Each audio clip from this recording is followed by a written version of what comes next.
sa ni sa ri ma ga ma re ga ma pa ma ga re sa da da pa.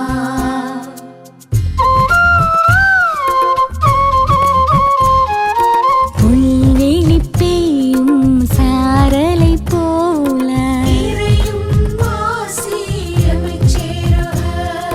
நீலம் குளிர் செய்யும் வான்மழை போல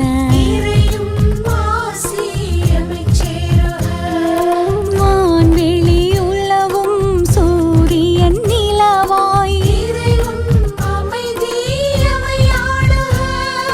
தானென நினையா படைப்பும் நிலமாய்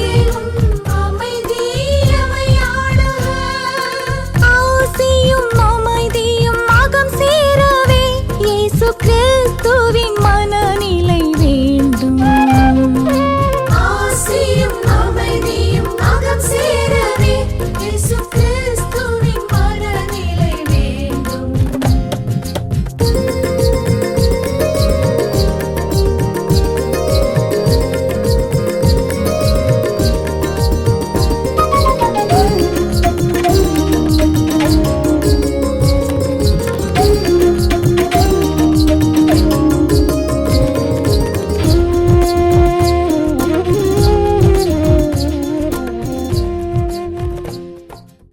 தந்தை மகன் தூயாவியாரின் பெயராலே ஆமேன். இறையேசுவில் அன்புக்குரியவர்களே, அனைவருக்கும் அன்பார்ந்த வணக்கங்களையும் வாழ்த்துக்களையும் மரியா மிஷன் சார்பாக சொல்லிக்கொண்டு உங்களை வரவேற்பதில் மகிழ்ச்சி அடைகிறேன். இந்த இறை வார்த்தையானது மத்தேயு எழுதிய நற்செய்தியில 2வது பிரிவில் இருந்து எடுக்கப்பட்டிருக்கின்றது. மத்தேயு நற்செய்தி பிரிவு 2 எடுக்கப்பட்ட இறை வார்த்தையாக இருக்கிறது. ஞானிகளின் வருகை. ஞானிகளின் வருகை. ஏரோது அரசன் காலத்தில் யூதேயாவில் உள்ள பெத்லகேமில் இயேசு பிறந்தார். அப்பொழுது கிழக்கிலிருந்து ஞானிகள் எருசலேமுக்கு வந்து, யூதர்களின் அரசராக பிறந்திருக்கிறவர் எங்கே? அவரது விண்மீன் எழக் கண்டோம், அவரை வணங்க வந்திருக்கிறோம் என்றார்கள். இதை கேட்டதும் ஏரோது அரசன் கலங்கினான். அவனோடு எருசலேம் முழுவதும் கலங்கிற்று. அவன் தலைமை குருக்கள், மக்கள், மறைநூல் அறிஞர் ஆகியோரையும் ஒன்று கூட்டி மெசியா எங்கே பிறப்பார் என்று அவர்களிடம் விசாரித்தான். அவர்கள் அவனிடம், யூதேயாவில் உள்ள பெத்லகேமில் அவர் பிறக்க வேண்டும். ஏனெனில் யூதா நாட்டு பெத்லகேமை யூதாவின் ஆட்சி மையங்களில் நீ சிறியதை அல்ல. ஏனெனில் என் மக்களாகி இஸ்ராயேலை 1000 என ஆள்பவர் ஒருவர் உன்னிலிருந்தே தோன்றுவார் என்று இறைவாக்கினர் எழுதியுள்ளார் என்றார்கள். பின்பு ஏரோது யாருக்கும் தெரியாமல் ஞானிகளை அழைத்து கொண்டு போய் விண்மீன் தோன்றிய காலத்தை பற்றி விசாரித்து உறுதி செய்து கொண்டான். மேலும் அவர்களிடம், நீங்கள் சென்று குழந்தையை குறித்து திட்டவட்டமாய் கேட்டு அறிந்து கொள்ளுங்கள். அதை கண்டவன் எனக்கு அறிவியுங்கள். அப்பொழுது நானும் சென்று அக்குழந்தையை வணங்குவேன் என்று கூறி அவர்களை பெத்லகேமுக்கு அனுப்பி வைத்தான். அரசன் சொன்னதை கேட்டு அவர்கள் புறப்பட்டு போனார்கள். இதோ முன்பு எழக்கண்ட விண்மீன் தோன்றி குழந்தை இருந்த இடத்திற்கு மேல் வந்து நிற்கும் வரை அவர்களுக்கு முன்னே சென்று கொண்டிருந்தது. அங்கே நின்ற விண்மீனை கண்டதும் அவர்கள் மட்டில்லா பெருமகிழ்ச்சி அடைந்தார்கள். வீட்டுக்குள் அவர்கள் போய் குழந்தையை அவர்கள் அதன் தாய் மரியாவை வைத்திருப்பதை கண்டார்கள். நெடுஞ்சான் கிடையாய் விழுந்து குழந்தையை வணங்கினார்கள். தங்கள் பேழைகளை திறந்து பொன்னும் சாம்பிராணியும் வெள்ளை போலவும் காணிக்கையாக கொடுத்தார்கள். ஏரோதிடம் திரும்பி போக வேண்டாம் என்று கனவில் அவர்கள் எச்சரிக்கப்பட்டு வேறு வழியாக தங்கள் நாடு திரும்பினார்கள். கிறிஸ்து வழங்கும் நற்செய்தி. கிறிஸ்துவை உமக்கு புகழ். இறையேசுவுக்குள் வாழுகின்ற அருமையான என் சகோதர சகோதரிகளே, அடையாளங்களும் அர்த்தங்களும் என்று சொல்லுகின்ற மைய சிந்தனையில் இன்று இறை வார்த்தையை நாம் வாசிக்க கேட்டோம், சிந்திக்க இருக்கின்றோம், ஜெபிக்க இருக்கின்றோம். எனவே ஞானிகளுடைய வருகை என்று சொல்லக்கூடியது ஒரு அடையாளமாக இருக்கிறது. வாழ்வில் நிறைய அடையாளங்களை நாம் பார்க்கின்றோம். அழகான ரோஜா மலரை, சிவந்த ரோஜா மலரை ஒரு ஆண்மகன் ஒரு பெண் மகவுக்கு கொடுத்தால் அதை காதல் என்று சொல்லுகிறோம். காதலின் அடையாளம் என்று சொல்லுகிறோம். ரோஜா மலர் அல்ல காதல், அதனுடைய அடையாளம் என்று நாம் சொல்லுகிறோம். வெண்மையான கொடியை தூக்கி கொண்டு போர் நடக்கின்ற இடத்திலே போர் வீரர்கள் சென்றால் அமைதிக்காக அவர்கள் முயற்சி எடுக்கிறார்கள் என்று நாம் சொல்லுவோம். வெள்ளை நிறம் அமைதி, அமைதி பேச்சுவார்த்தை. வெள்ளை புறா அமைதியினுடைய சின்னமாக இருப்பதை பார்க்கின்றோம். தெருக்களிலே சாலைகளிலே நடந்து செல்லுகின்ற பொழுது விளக்குகளை பார்க்கிறோம். சிவப்பு விளக்கு நில் என்று சொல்வதற்கு அடையாளமாக இருக்கிறது. ஆரஞ்சு விளக்கு தயாராக இரு என்று சொல்வதற்கு அடையாளமாக இருக்கிறது. பச்சை நிறம் செல் என்று சொல்வதற்கு அடையாளமாக இருக்கிறது. எனவே நிறங்கள் அடையாளங்களாக இருப்பதை பார்க்கிறோம். அதுபோன்று திரு அவையிலும் நிறைய அடையாளங்கள் இருப்பதை பார்க்க எல்லா சமயங்களிலும் மதங்களிலும் அடையாளங்கள் நிறைய இருக்கின்றன. வழிபாட்டில் இருக்கின்ற அடையாளங்களுடைய அர்த்தங்களை கண்டுகொள்ள வேண்டும் என்பதுதான் இந்த இறைவார்த்தையினுடைய அழைத்தலாக இருக்கிறது. வாழ்விலே இருக்கின்ற பல்வேறு அடையாளங்கள். திருமணம் நடக்கின்றது, ஆண் மகவு பொதுவாக பெண் மகவினுடைய கழுத்திலே தாலியை கட்டுகின்றார். அது ஒரு அடையாளமாக இருக்கிறது. அன்புக்கும் பிரமாணிக்கத்துக்கும் அடையாளமாக தாலி அல்ல திருமணம், தாலி ஒரு அடையாளமாக இருக்கிறது, அடையாளம் மட்டும்தான். எனவே அந்த அன்புக்கும் பிரமாணிக்கத்திற்கும் அடையாளமாக இந்த தாலியை கட்டுகிறேன் என்று சொல்லுவார். திருமணத்திலே அது ஒரு மிக முக்கியமான ஒரு அடையாளமாக இருக்கிறது.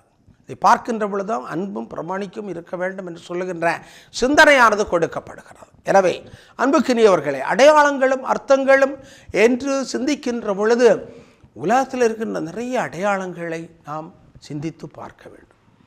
வானத்தில் விண்மீன் தோன்றியது, அந்த அடையாளத்தை அந்த ஞானிகள் அறிந்து கொண்டார்கள், அதை தெரிந்து கொண்டார்கள், அதை புரிந்து கொண்டார்கள், அதற்கென்று விளக்கம் கொடுக்கிறார்கள். மீட்பர் பிறந்திருக்கிறார் என்பதனுடைய அடையாளமாக இருக்கிறது என்று சொன்னார்கள். அதை நோக்கியே அதன் பின்னாலேயே சென்றார்கள். அடையாளம், அந்த அடையாளம் எங்கே கொண்டு சேர்க்கிறது? குழந்தை இருந்த இடத்திற்கு கொண்டு போய் சேர்க்கிறது. ஒரு கட்டத்தில் குழப்பம் கொடுக்கின்ற ஏரோதனுடைய வீட்டிற்கும் சென்றார்கள். ஆனால் குழப்பம் நீங்கி குழந்தை இருந்த இடத்திற்கு அது இட்டு சென்றிருக்கிறது. எனவே அந்த விண்மீன் என்பது ஒரு அடையாளம். அது காட்டுகின்ற வழியிலே செல்லுகின்ற பொழுது அடையாளத்திற்கு உரியவரிடத்திலே கொண்டு சேர்க்கிறது என்பதை பார்க்கிறோம். பொன்னும் வெள்ளை பொன்னும் சாம்பிராணியும் கொடுத்தார்கள் என்று சொல்லப்படுகிறது. இவைகள் எல்லாமே அரசர்கள், ஞானிகள், பெரியவர்களுக்கு உரிய மரியாதையை செலுத்துவதற்காக கொடுக்கப்படுகின்ற பொருட்களாக இருக்கிறது. இன்று நாமும் பார்க்கின்றோம். பிறந்த நாள், திருமண நாள், திருமணம் போன்ற பல்வேறு நிகழ்ச்சிகளில் பல்வேறு பொருட்களை நாம் பரிசாக கொடுக்கின்றோம். பொன்னாடை போர்த்தியை கௌரவிக்கின்றோம், புத்தகங்களை கொடுத்து வாழ்த்துகின்றோம். இவைகள் எல்லாமே பிறர் மேல் நாம் வைத்திருக்கக்கூடிய மதிப்பை, மரியாதையை காட்டுகின்ற ஒன்றாக இருப்பதை பார்க்கின்றோம். ஆக அடையாளங்களும் அர்த்தங்கள் என்று சொல்லுகின்ற பொழுது அன்றாட வாழ்வில் இருக்கின்ற நிறைய அடையாளங்களை நாம் கண்டுபிடிக்க வேண்டும். சாலையில் மட்டுமல்ல, நம்முடைய வழிபாட்டு தலங்களிலும் இருக்கின்ற அடையாளங்களை கண்டுபிடிக்க வேண்டும். அது நற்கருணை பேழையாக இருக்கலாம், அது எதை குறிக்கிறது என்று சிந்திக்க வேண்டும். அதனுடைய அடையாளம் என்ன என்று நாம் சிந்திக்க கடமைப்பட்டிருக்கிறோம். இறைவனுடைய நீங்காத உடனிருப்பு. அந்த குழந்தையை பார்த்தார்கள், சரணடைந்தார்கள், மண்டியிட்டு வேண்டினார்கள் என்று சொல்லப்பட்டிருக்கிறது. ஞானிகள் குழந்தையை தெய்வ குழந்தையாக பார்த்தார்கள். நாம் இன்று நற்கருணையை இறைவனுடைய பிரசன்னமாக பார்க்கின்றோமா என்பதுதான் மிகப்பெரிய ஒரு கேள்வியாக இருக்கிறது. எலான் மஸ்கும் திருத்தந்தையும் உரையாடல் நடத்தினார்கள். கடந்த நாட்களில் நீங்கள் யூடியூபில் பார்த்திருப்பீர்கள்.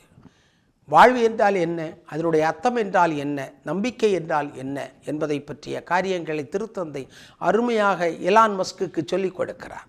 எலான் மஸ்க் என்று சொல்லக்கூடியவர் உலகத்தில் பெரிய ஒரு பணக்காரராக இருக்கிறார். அவருடைய பார்வை எப்பொழுதுமே அந்த ரேஷனாலிட்டி என்று சொல்லக்கூடிய அடிப்படையில் இருக்கக்கூடிய ஒன்று. எனவே அந்த ரேஷனாலிட்டி அடிப்படையில் திங்க் பண்ணக்கூடிய, சிந்திக்கக்கூடிய எலான் மஸ்குக்கு திருத்தந்தை சொன்ன ஆன்மீக காரியங்கள் அர்த்தமுள்ள காரியங்களாக வெளிப்பட்டிருக்கின்றன. எனவே புத்திசாலித்தனம், அறிவு, பணம், பதவிகள், பட்டங்கள், கண்டுபிடிப்புகள் இவைகள் எல்லாம் வாழ்வினுடைய அர்த்தங்களை கொடுக்க வேண்டிய சூழ்நிலைகளை நாம் வாழ்ந்து கொண்டிருக்கிறோம். இவற்றினுடைய அர்த்தங்களை கண்டுபிடிக்க வேண்டும். பொருட்களை கண்டுபிடிக்கலாம், சாதனைகளை சாதித்து காட்டலாம். ஆனால் வாழ்வினுடைய அர்த்தத்தை கண்டுபிடிக்க வேண்டியது நம்முடைய கடமையாக இருக்கிறது. இவற்றின் கண்டுபிடிப்பினுடைய அர்த்தங்கள் என்ன? எனவே கண்டுபிடிப்புகளை அடையாளங்களாக வைத்துக்கொண்டு வாழ்வினுடைய அர்த்தங்களை கண்டுபிடிக்க வேண்டும் என்று திருத்தந்தை எலான் மஸ்குக்கு சொல்லிக் கொடுக்கின்றார். அன்புக்கினியவர்களே, நாம் இன்று வாழ்வினுடைய அர்த்தங்களை கண்டுபிடிக்க வேண்டும். நிறைய அடையாளங்களை பார்க்கின்றோம். அதைத்தான் இன்றைய உலகில் திருச்சபை காலத்தின் அறிகுறிகள் என்று நமக்கு சொல்லுகிறது. இன்றைய உலகில் திருச்சபையில் காலத்தின் அறிகுறிகள் என்று சொல்லுகிற பொழுது இந்த காலம் ஒரு அறிகுறியை காட்டிக்கொண்டே இருக்கிறது. அறிவியல் வளர்ச்சிகளாக இருக்கலாம், போர்களாக இருக்கலாம், கொல்லப்படுகின்ற நிகழ்ச்சிகளாக இருக்கலாம், சமாதானத்திற்கான முயற்சிகளாக இருக்கலாம், உதவி செய்கின்ற நிகழ்ச்சிகளாக இருக்கலாம். இவைகள் அனைத்துமே அடையாளங்களாக இருக்கின்றன. வாழ்வினுடைய அர்த்தங்களை இவற்றை பயன்படுத்தி கண்டுபிடித்தோம் என்றால் வாழ்வு மகிழ்ச்சியாக இருக்கும் என்பதைத்தான் எல்லா சமயங்களும் கற்றுக் கொடுக்கின்றன என்று நான் எண்ணுகின்றேன், நம்புகின்றேன், ஏற்றுக்கொள்கின்றேன். எனவே திருத்தந்தை சொன்னது போன்று அந்த அனுபவம், விசுவாச அனுபவம், நம்பிக்கை அனுபவம் என்று சொல்லக்கூடியது விவிலியத்தின் வழியாக, அருள் அடையாளங்கள் வழியாக திருமுழுக்கு, உறுதி பூசுதல், நற்கருணை, ஒப்புரவு, நோயில் பூசுதல், திருமணம் போன்ற பல்வேறு அடையாளங்கள் வழியாக நமக்கு அன்றாடம் வந்து கொண்டே இருக்கிறது. இவற்றையெல்லாம் நாம் உள்வாங்கி அதனுடைய அர்த்தங்களை கண்டுபிடித்து வாழ்வின் அர்த்தங்களை கண்டுகொள்கிறோமா என்பதுதான் கேள்விக்குறியாக இருக்கிறது. எனவே இன்றைய நாளிலே ஆண்டவர் கொடுக்கின்ற இறை வார்த்தையை பற்றி அதிகமாக சிந்திப்போம். ஞானிகளை போன்று சாதாரண குழந்தையை ஒரு கடவுளின் குழந்தையாக பார்த்தல், கடவுளின் குழந்தையை பார்ப்பதற்கு அந்த பெத்லெகேமுக்கு செல்லுதல். பெத்லெகேம் என்று சொன்னாலே உங்களுக்கு தெரியும், அப்பத்தின் நகரம் என்று அடையாளமாகும். அந்த நகருக்கு செல்கிறார்கள். ஆடம்பர மாளிகைகளில் அல்ல, சாதாரணமான மாட்டுத் தொழுவத்தில் ஆண்டவரை பார்க்கின்றார்கள். சாதாரண காரியங்களிலும் ஆண்டவருடைய உடனிருப்பு, அவருடைய வழிநடத்துதல், அவருடைய கருணை, அவருடைய இரக்கம், அவருடைய பராமரிப்பு போன்றவற்றை நாம் கண்டுகொண்டோம் என்றால் அடையாளங்களின் அர்த்தங்களை கண்டுகொண்டோம் என்று அர்த்தமாகிறது. அதற்காக உங்களை அன்போடு அழைக்கின்றேன். ஜெபத்திற்கு கடந்து செல்வோம். எங்களை எல்லாம் பாசத்தோடு படைத்து பராமரித்து வருகின்ற எங்கள் நல்ல தந்தை இறைவன், அந்த நாளில் எங்களுக்கு கொடுத்திருக்கின்ற செய்திகளுக்காக நாங்கள் உமக்கு நன்றி செலுத்துகின்றோம். மரியா விஷன் சேனலை பார்த்து கொண்டிருக்கின்ற என் அன்பின் பிள்ளைகளுக்காக ஜெபிக்கின்றோம். அனைவரையும் ஆசுவைத்திலும், தனிமையில் இருக்கின்றவர்கள், குடும்பங்களில் இருக்கின்றவர்கள், படிக்கின்ற பிள்ளைகள், குழந்தைகள், நோயாளிகள் அனைவரையும் ஆசுவைத்து வழி நடத்தியறலாம். அன்றாட வாழ்க்கையில் நேரங்களுக்கு கொடுக்கின்ற நல்ல காரியங்கள், தோல்வியான காரியங்கள், வெற்றியான காரியங்கள், துன்பங்கள், இன்பங்கள் இவற்றினுடைய மத்தியில் நீர் எங்களுக்கு கொடுக்கின்ற செய்தியை நாங்கள் கண்டுகொள்ள வேண்டிய ஆற்றலை எங்களுக்கு தாரும். அடையாளங்களை வைத்துக்கொண்டு அர்த்தங்களை கண்டுகொள்கின்ற ஆற்றலை எங்களுக்கு தர வேண்டுமாய் எங்கள் ஆண்டவர் கிறிஸ்து வழியாக உம்மை பார்த்து மன்றாடுகிறோம். ஆமென். தந்தை, மகன், தூய ஆவியாரின் பெயராலே ஆமென்.